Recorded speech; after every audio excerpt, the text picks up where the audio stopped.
Business Cal, Topic 1, Homework 38, 39, and 41. How long to the nearest year will it take an investment to triple if it is continuously compounded at 17%? Well, continuously compounded, that formula is the amount equals the principal, base times base E, the rate, and the time, to the power of the rate and the time. Now, we want the investment to triple, so P is the original investment. To triple, we want 3 times P, so we want the final amount to be 3 times P. So 3 times P equals P and E. And we know that the rate is 17%, so we're going to change R to 0.17, and we're looking for the time. Alright, this will take us about 3 steps. We have to get rid of the P, the E, and the 0.17, and then we'll have T. So first, let's get rid of the P by dividing both sides by P, and we'll end up with 3 equals E to the 0.17 T power. Now to get rid of the E, we're going to turn this into a logarithm. So this will be log base E of 3 equals 0.17 T. And then finally, to get rid of the 0.17, we'll divide both sides by 0.17.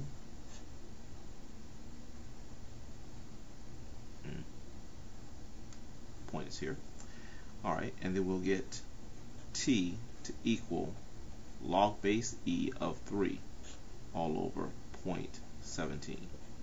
Well, log base E is really the natural log of 3 divided by 0.17.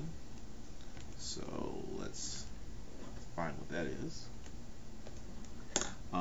Natural log of 3, and then divide that by 0.17. And I have 6.5.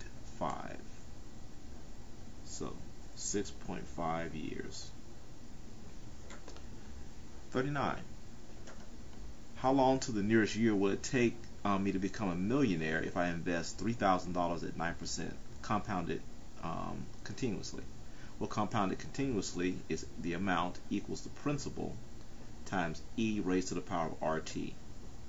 Since we're becoming a millionaire, that means that the final amount will be $1 million, or 1 million. The principal is what we put in, which will be 3,000.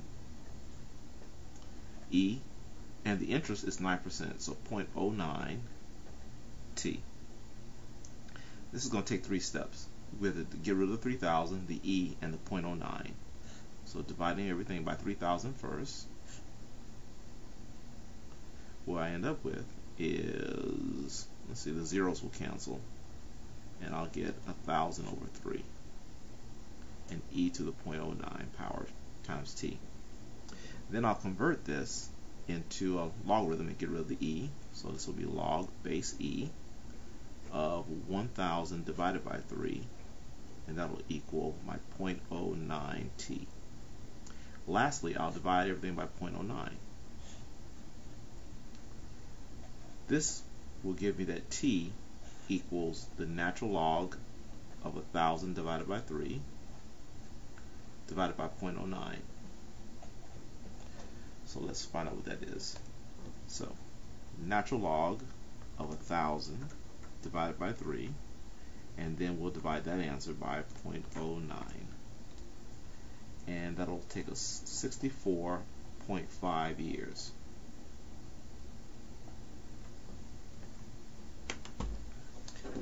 Lastly, after taking an aspirin, the patient absorbed 300 milligrams of the drug. If the amount of aspirin in the bloodstream decays exponentially, with half being removed every 2 hours, find to the nearest 0.1 hour the time it will take for the amount of aspirin in the bloodstream to decrease to 100 milligrams. Well, this is an exponential. So we'll have y equals a base raised to an exponent. And so we know that, let's see, that'll be time. The input will be time. So 300 milligrams we absorb. That's the output. And we know that that's how things started, so that's at time 0. And half is being removed every 2 hours. So 2 hours later, we're down to 150.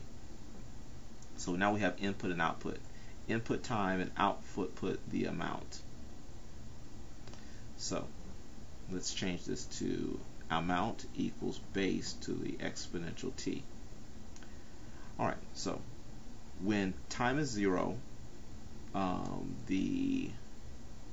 need a constant a. Okay, sorry about that. Alright, so we knew t is 0, the amount will be 300. So 300 equals a, b to the power of 0. Okay, so I'm putting in 0 for time and 300 for the amount. So b to the 0 will give us